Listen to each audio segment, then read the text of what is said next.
Olá pessoal, tudo bem? Vou falar um pouquinho hoje sobre medicação e medicalização, que são duas coisas diferentes, e eu vou explicar o porquê. Eu coloquei algumas perguntas, algumas enquetes nos stories, e eu vou colocando eles aqui, a imagem deles, à medida que eu vou falando sobre o assunto, né? Por que eu decidi falar disso? Primeiro porque a gente está falando esse mês sobre saúde mental, janeiro branco, né? Sobre depressão especificamente aqui na nossa página.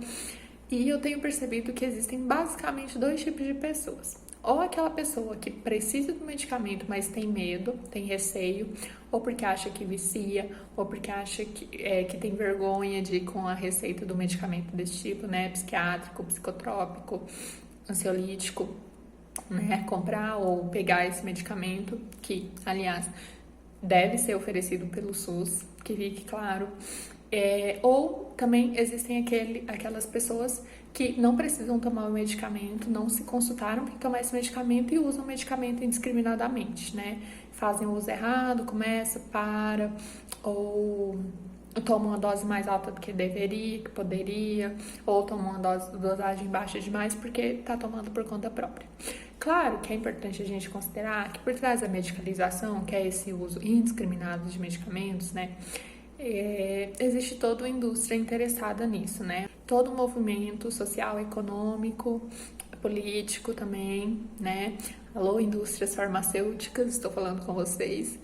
Todo esse movimento para que o uso desses medicamentos seja cada vez mais disseminado e cada vez mais normalizado. E não só desse tipo de medicamento também, medicamento para o estômago, por exemplo.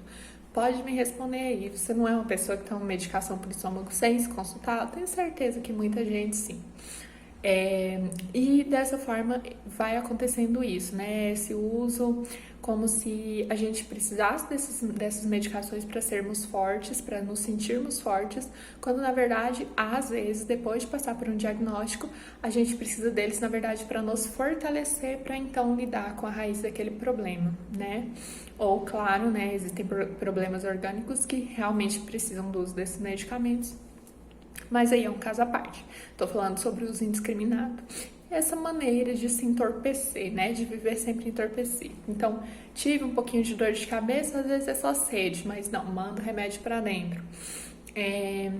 Tô me sentindo muito estressado, às vezes é problema no trabalho, às vezes é falta de conversar, de fazer uma terapia, mas não, manda um ansiolítico para dentro, né? E por aí vai. Isso que é a medicalização, a prática da medicalização.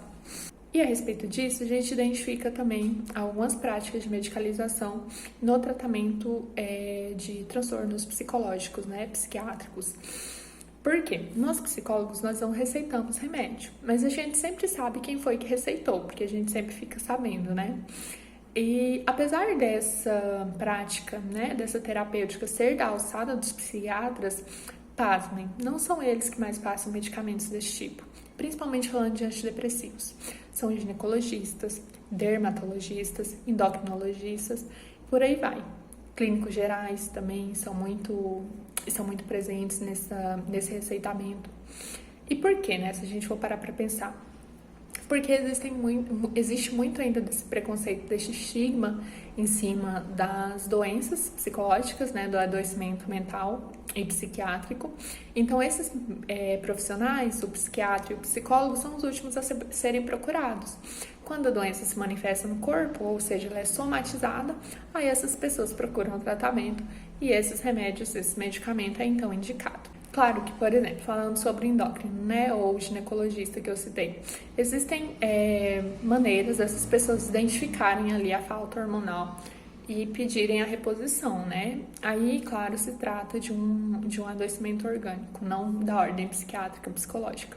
Apesar de que o adoecimento psiquiátrico também pode ser ali da alçada orgânica, né? Agora eu quero conversar com quem acha que medicamento vicia, psicotrópicos viciam.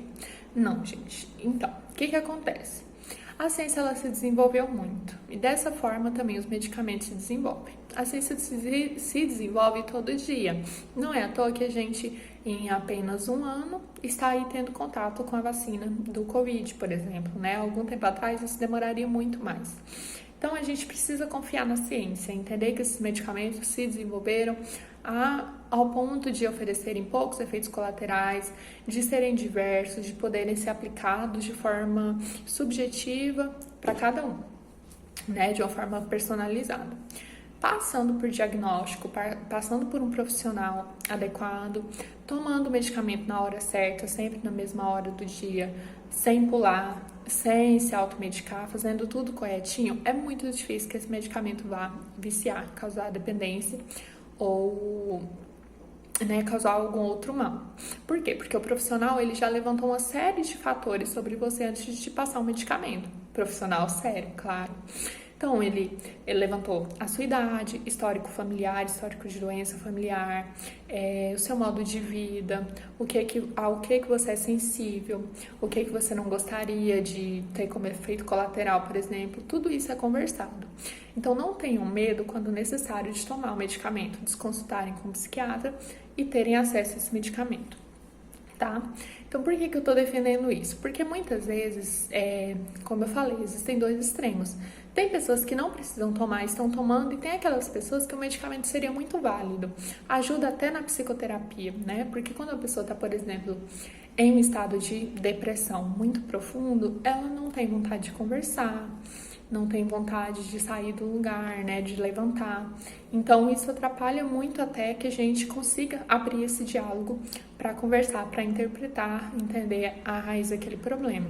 Então, sim, às vezes o medicamento é necessário, mas nem sempre. Tomem sempre com cuidado e sempre consultem um profissional.